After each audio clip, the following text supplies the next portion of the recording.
Baik, teman-teman media sekalian, tadi seharian kita sejak pagi habis subuh kita ziarah ke makam Syekhona Khalil, tahlilan, tawasulan untuk agar mendapat berkah dan mendapat ridho dari Mas Syekh, terutama dari langkah-langkah kita untuk pertemuan berikutnya pada mulai jam 9 sampai jam 12 kita ada musyawarah besar alim ulama yang bertempat di dalam kesepuan Syekhona Khalil Pondok Demangan, Pondok Pesantren Demangan, yang dihadiri oleh hampir representasi dari kiai-kiai, ada dari Kepulauan Riau, ada dari Jawa Barat, Jawa Tengah, DIY,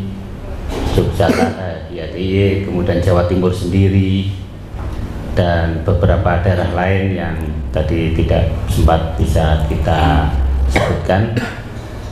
Yang intinya pertemuan mubes ini dilandasi atau dilatar belakangi oleh keresahan yang besar, oleh keprihatinan yang besar terhadap keadaan NU hari ini atas kepemimpinan PBNU periode kali ini yang kita anggap banyak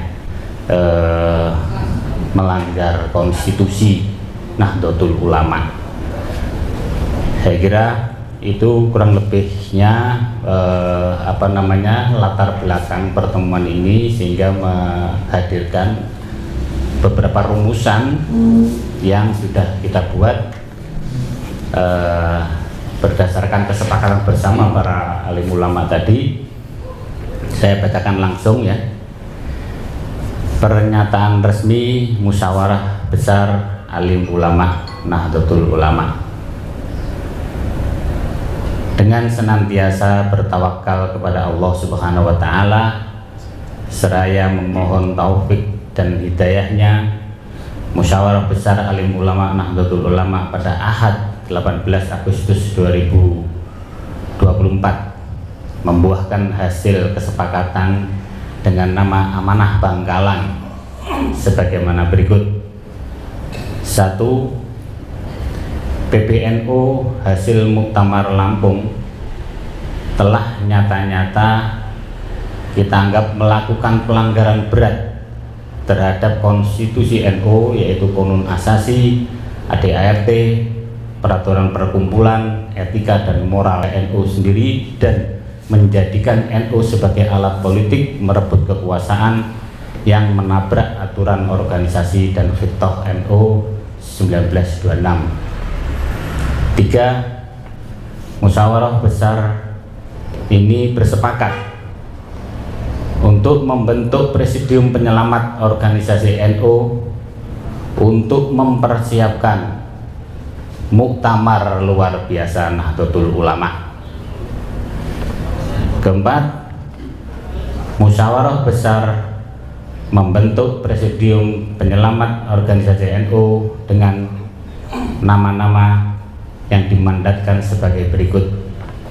Pertama, Kiai Haji Abdus Salam Shokhib yang ada di sebelah kanan saya ini selaku dipilih sebagai koordinator Presidium Penyelamat Organisasi NU. Yang kedua, Kiai Haji Imam Jazuli di sebelah kiri saya. Yang ketiga, Kiai Haji Imam Bayhaqi, saya sendiri. Yang keempat, Kiai Haji Abdul Muhaimin dari Yogyakarta. Yang keempat, Kiai Haji Rosyih Rogibi. Yang kelima, Kiai Haji Rosyih Rogibi dari Sarang, Rembang. Yang ke-6, Kiai Haji Salahuddin Azmi dari Surabaya. Yang ke-7, Kiai Haji Fahmi dari Melangi, Yogyakarta. Yang ke-8, Kiai Haji Wahono dari Kepulauan Riau.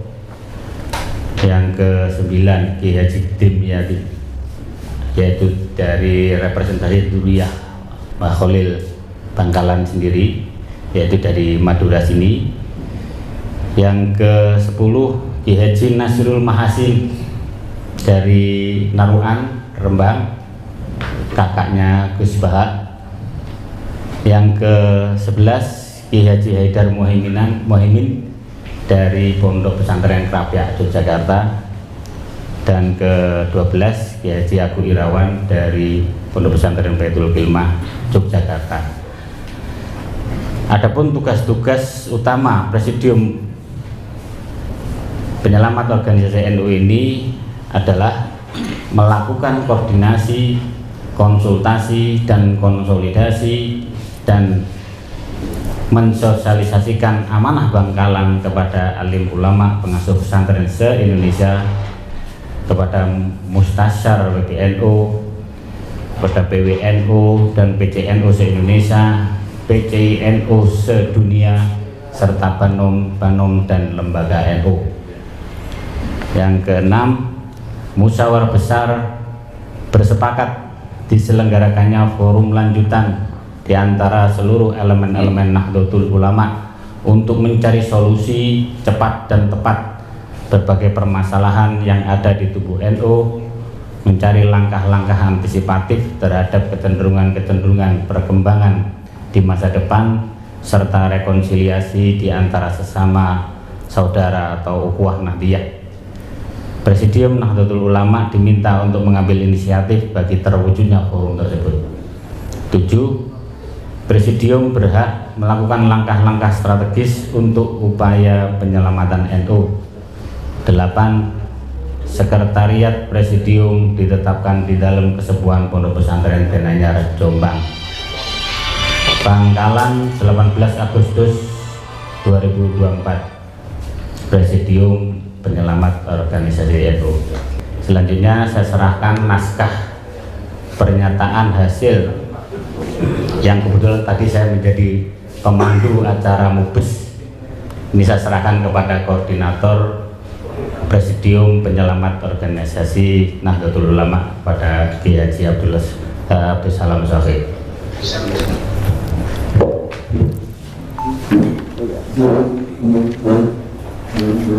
Sholli ala Muhammad. Terima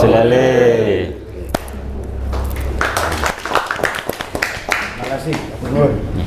Demikian dari saya, silahkan kepada teman-teman media jika dilanjutkan dengan pertanyaan dan dialog. Ini adalah titik dari penampungan kita terhadap kegelisahan dan keresahan, dan kita simpulkan solusi terbaik hari ini adalah harus segera menginisiasi muktamar luar biasa PBNU. Maka tugas utama dari Presidium adalah menginisiasi dan memulai upaya persiapan menuju MLB PBNU, MLB Nahdlatul Ulama. Saya kira hasil dari keputusan Munas Alim Ulama di Mubes, ya, Alim Ulama di Bangkalan Madura ini adalah bagian dari respon kita. Ini khususnya yang kumpul ini banyaknya para cucu, ya, dari pendiri NU. Kalau di list itu tadi ada 28, ya, hampir semuanya hadir. Artinya mereka yang mewarisi NU bukan hanya secara ideologis, tapi ada warisan biologis dari para pendiri NU.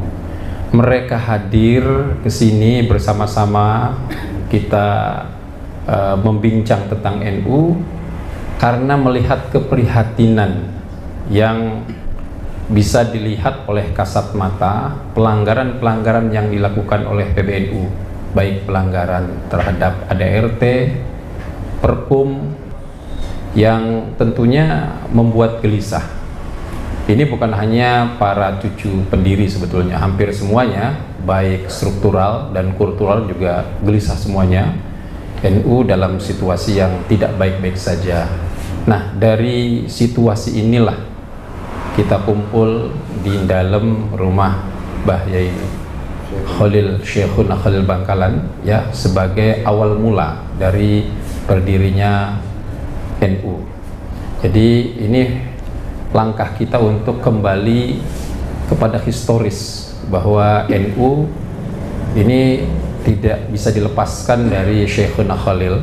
Dan juga sebetulnya rangkaiannya dari kemarin ini, sebelumnya juga ziarah ke Mbah Hasim di Jombang dulu, baru ke sini. Jadi kita ini ingin ya kegaduhan-kegaduhan yang ditimbulkan oleh PBNU diselesaikan. Dan menurut kami hasil dilakukan oleh oknum-oknum tersebut dan sudah ditegur dengan berbagai cara, dengan tulisan, dengan pernyataan untuk introspeksi, bahkan juga sudah dengan demo ya yang dilakukan oleh komunitas ini tidak direspon dengan positif. Jadi tidak ada cara menurut kami untuk menyelesaikan ini kecuali dengan musyawarah luar biasa. Kalau diibaratkan itu, kalau tumor, orang kena penyakit tumornya yang harus diamputasi. Jadi nggak bisa lagi nih tumornya diamputasi. Saya kira itu langkah yang dilakukan oleh kami semua, dan insya Allah kami dari Presidium akan melakukan langkah-langkah strategis untuk memastikan kegaduhan ini bisa diselesaikan, tentunya dengan langkah-langkah yang tidak melanggar hukum dan juga sebagai langkah penyelamatan terhadap Jamiah Nahdlatul Ulama. Saya kira itu tadi. Mungkin Mas siapa? Mas Ja'far menambah tentang hukumnya ya, monggo. Hasil Muktamar Lampung disebutkan di pasal 71, pengurus Nahdlatul Ulama berkewajiban: 1. Menjaga dan menjalankan amanat dan ketentuan-ketentuan perkumpulan. Tentu nanti uraiannya panjang. Apa persoalan-persoalan itu sudah kita diskusikan tadi bersama di rapat tadi sudah diurai semua apa bentuk amanah yang tidak dijalankan, kemudian ketentuan-ketentuan yang dilanggar. Kemudian yang B, menjaga keutuhan perkumpulan ke dalam maupun keluar. Nah, ini tadi sudah disampaikan oleh Gus Alam. Salah satunya adalah banyak terlalu friksi yang dibangun di opini keluar, tetapi kemudian menimbulkan pro kontra, bahkan terjadi pelanggaran terhadap pengurus Nahdlatul Ulama yang kemudian dipecat, tadi disampaikan oleh Gus Alam, tanpa melalui proses tabayun. Kalau di kita selalu mengedepankan itu. Nah, kemudian pasal pelanggaran apa lagi di pasal 74 ayat 1 ini berkenaan dengan muktamar luar biasa.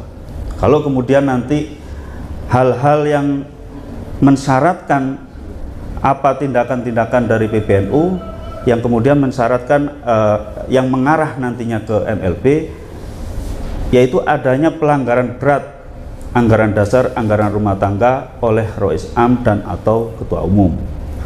Nah, kita mengacunya kepada khitoh salah satunya, karena khitoh itu sesuai dengan ketentuan di pasal 33 ADART, naskah khitoh NU bagian tidak terpisahkan dari anggaran dasar.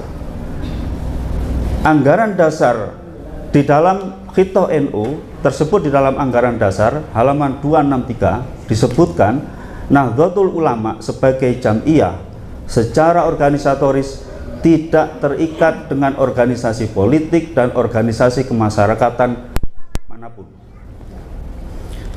Nah, tetapi kemudian inilah yang kemudian kita menjadi kegelisahan atas tindakan, baik itu yang sifatnya pernyataan atau yang disampaikan, tindakan atau pernyataan yang disampaikan melalui publik,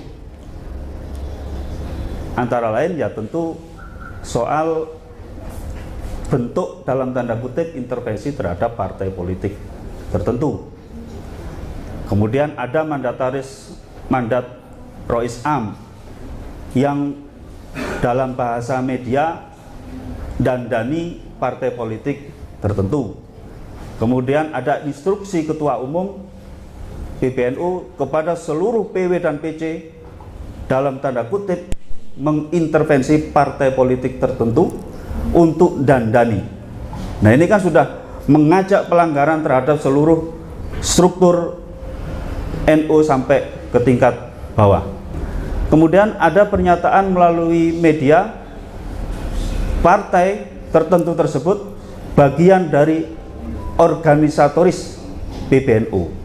Padahal tadi kita disebutkan di dalam Khittah NU Nahdlatul Ulama sebagai jamiah secara organisatoris tidak terikat dengan organisasi politik atau organisasi kemasyarakatan manapun. Kemudian bentuk pelanggaran-pelanggaran berat lainnya ya tadi sudah sekilas disampaikan oleh Gus Salam. Itu tadi berkenaan dengan pelanggaran terkait dengan dalam ADART yang sementara ini kita lihat dengan seksama.